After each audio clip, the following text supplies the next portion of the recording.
Yes.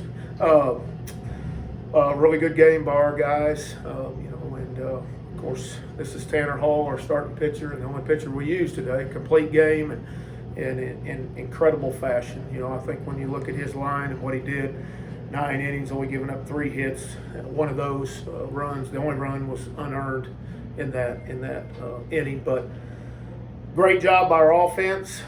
Played a lot of defense behind him as well, so certainly it was a great team effort in what we were able to do. But if you break down his outing, of the 27 outs, 7 of those outs were by him fielding his position, either by comebackers to himself, throwing to Sarge, or Sarge making a play and Tanner covering first, or if it was the inning where we did give up the 1 run, he was able on the safety squeeze to field the ball himself. It was in that kind of that Bermuda Triangle. It's kind of a danger zone, but the athlete that he is, obviously he was able to pick it up, tag the guy we challenged, and won the challenge. So credit him with his ability to field his position, which is really important in winning baseball games.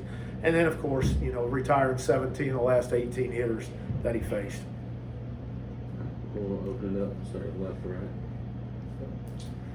Tanner, the last time you faced James Madison, you gave up 12 hits, 5 runs. Was that in the back of your mind today? I mean, how did you go about doing things today? That was definitely in my head before the game and stuff. Once I found out that's who I was going to be going up against, and I definitely wanted to, go out and do better than I did last time, and that's kind of all I really told myself, was that I was going to, go try a little harder, to minimize each mistake I make and things like that. And overall, once I kind of started rolling and stuff, and the defense was making plays behind me, it made it a lot easier for me to just go out there and trust everything I was throwing, along with the offense turning up at the end of the game. They really were putting a lot of runs up on the board, and it made it very easy to go out there each inning and just kind of trust that I was going to get 3 outs at some point, whether it was the first 3 guys or first 6 guys, whatever it was. Coach, everybody knew what Tanner Hall would do at the first of the year, but your pitching staff as a whole has made enormous strides. Talk about that. It has, and I think really, Bob, I think it's the whole team. I think the first half, we were trying to figure out the pieces. We were trying to figure out the pieces on the pitching staff. We had the starters figured out. That wasn't a problem there at all. It was, the bullpen pieces that we were so inconsistent with, and I think the same way with the offense. We weren't hitting 1 through 9 there that first half, and the top half would be hitting and the bottom half wouldn't. So it was a pretty short lineup. We started getting the length out of that. We started figuring out the guys that separated themselves in the bullpen through consistency that needed to be out there and gave us the best chance to win. And certainly over these last 20 games, I feel like that we've figured that out. We finally have gotten that separation and who's supposed to be out there and who's supposed to be those backups.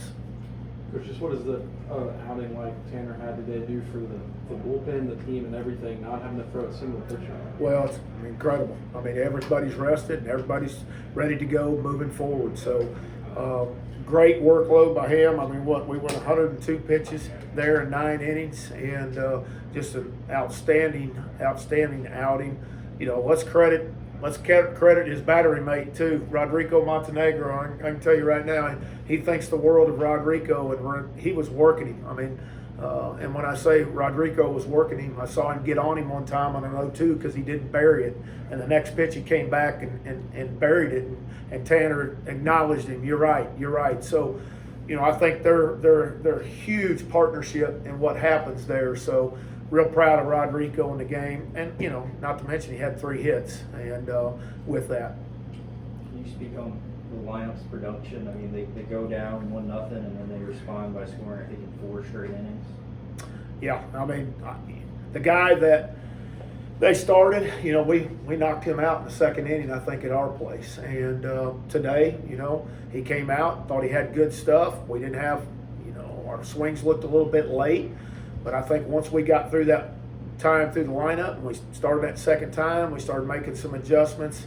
It all kind of started with Edsel on a backside double there, and that kind of broke the ice for us, even though we didn't score in that inning. But that started setting the tone. Danny Lynch's walk there and Monastero's 2-run homer. Once again, we utilized that walk. We also used it later on in the inning where Reese had a 2-run RBI 2-out hit, followed up with Danny with another 2-out hit. We'd missed on some of those situations earlier, but we just kept grinding, found a way to do it. Dickerson put together a nice game as well with a big run. I think that 7th run was his that he drove in. So did a great job offensively, got linked out of our lineup. Tanner, I know you talked about how you want to set the tone, being the Friday night guy. What tone do you feel like you guys as a team set today for the rest of this tournament? I think we just kind of set the tone that we're going to go after people no matter what, no matter how long it takes, because we started off a little slow. And there was definitely a lot of questioning in the dugout, like, oh, why are we playing like this right now? But once we figured it out, we put it on them and just kept rolling with it. And I feel like that's the tone we want to keep going with for this entire tournament, for the rest of the year, that no matter what the score is throughout the game, we can put up a 4 spot just as easy as scoring 1 run. It's anything can happen. It's baseball, and things can get crazy. Do you know who you're going to throw tomorrow yet? I hadn't even talked about it, honestly. Kind of have an idea, but no, we hadn't even discussed it. Honestly, we're let the dust settle here today and see what we'd used and where we were going to go. So and didn't know who the opponent was going to be until Troy won that game. Can you speak on facing Troy in the next round? Oh, going to be a really good challenge, man. I mean, they're a good ball club. They were a good ball club when we played them over there at their place, and when we were able to take 2 out of 3. So, I think with their win today, obviously that carries them momentum, and they're trying, like really hard to build that resume for one of those considerations in an at-large bid, and certainly I think they're worthy of it. I mean, they're a good ball club and pretty much shown it all year long. So it'll be a big challenge for us. A lot of respect for those guys, and but we gotta play the game, win the game. It's not the opponent that's got to dictate how we play. We've got to be mature about it and go out and play it like we're supposed to. Anything else? Thank you, guys. Yes, sir. Thank y'all.